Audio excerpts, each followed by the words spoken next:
Hey, what's going on, guys?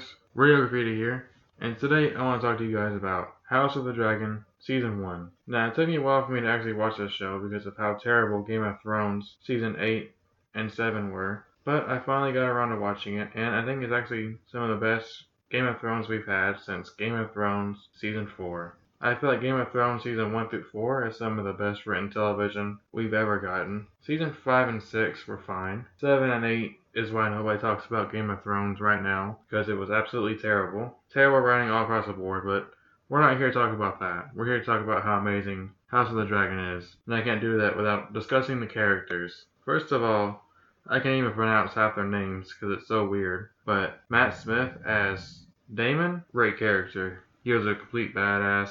He did whatever he wanted to. He didn't take shit from nobody.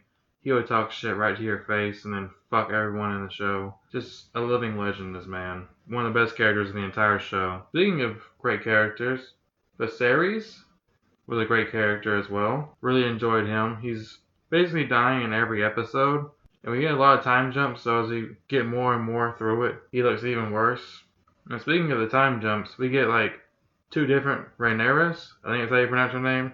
I'm gonna probably butcher all the names I say from the characters in this show, so please forgive me. But yes, Rhaenyra, I felt really bad for her character because in the finale alone, I mean, she loses two of her children. She finds out her father died, and that she's been replaced for the Iron Throne all in one episode. So yeah, a very tragic character she is. She goes through a lot of shit. She has to give birth multiple times throughout the show, as is every woman in the show. I mean, there's a lot of childbirth scenes all throughout this show. It's actually pretty disturbing seeing these scenes unfold because they look so realistic. But yeah, we also got some great side characters in here. We got Otto. He's a pretty sneaky character who got what he wanted. And there's another character in the show, I think her name's Alence or something along those lines. She was a fine character. I mean, it wasn't much to her. You understood where she was coming from, but she was kind of just a whatever sort of character. There's a whole bunch of kids in this show. I can't even remember half their names. I don't even know who was who. There's so many different characters. And the time jumps were a little bit weird in the show because Matt Smith and then it's a night guy, Sir Christian, they look exactly the same age. Be it every other character is supposed to be 15 years older, so it's a little jarring watching it knowing, okay, why are these characters looking exactly the same 15 years later, but yet this person looks like a completely different actor.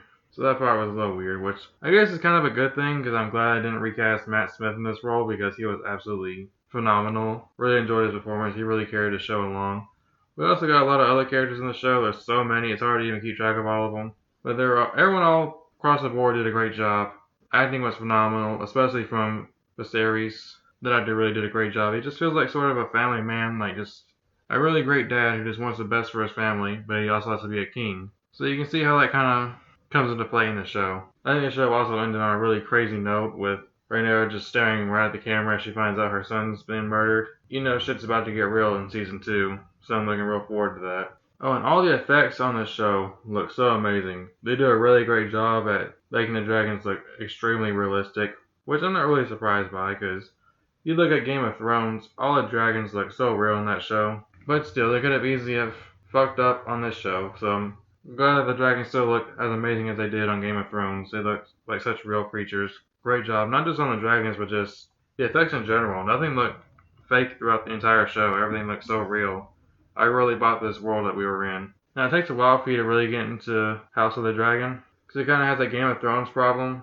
Well, for me, it was a problem at least, where you have so many characters discussing so many different things that it's hard to keep track of it all. Like, you'll have these characters just talk about, oh, hey, what about blah, blah, blah of House blah, blah, blah. You know, when are we going to blah, blah, blah his blah, blah, blah. You're like, wait a minute, who is that? What are they talking about? Where is that at? Who is this? What the fuck are they talking about? There's a lot of that throughout the show. You have to really try to keep track, and it's really hard to because there's so many different characters and so many different locations. It's damn near impossible. It's a whole fucking chore trying to keep track of all this shit. It's kind of the same problem I had with Game of Thrones early on, but eventually I figured out what was going on in that show. But it's a little jarring because there's so much going on, but after a while I kind of just learned, okay, well, I'll figure it out when we get to it. Or some of it just didn't matter what they were talking about. You can still follow along with the show. You know, all the episodes are pretty great. I didn't really care for that one episode, though, where they spend like half the episode trying to find the new king.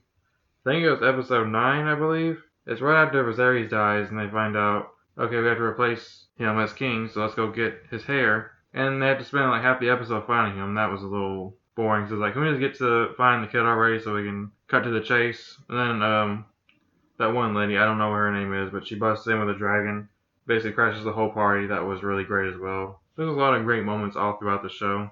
I love how it felt like we were taking no prisoners throughout this entire show. There's not a lot of scenes where I feel like plot armor came into the show. It felt like, hey, that character is supposed to die, or that character is probably going to die, and ends up dying. You know, they could have easily have tried to avoid killing off certain characters. Like they could have easily written around Viserys dying, being like, oh, we found a magic cure for him or something. That's what you would see in any other TV show, but not in Game of Thrones. He actually does die. We're not saving the main character, which I really like that they're keeping that kind of tone.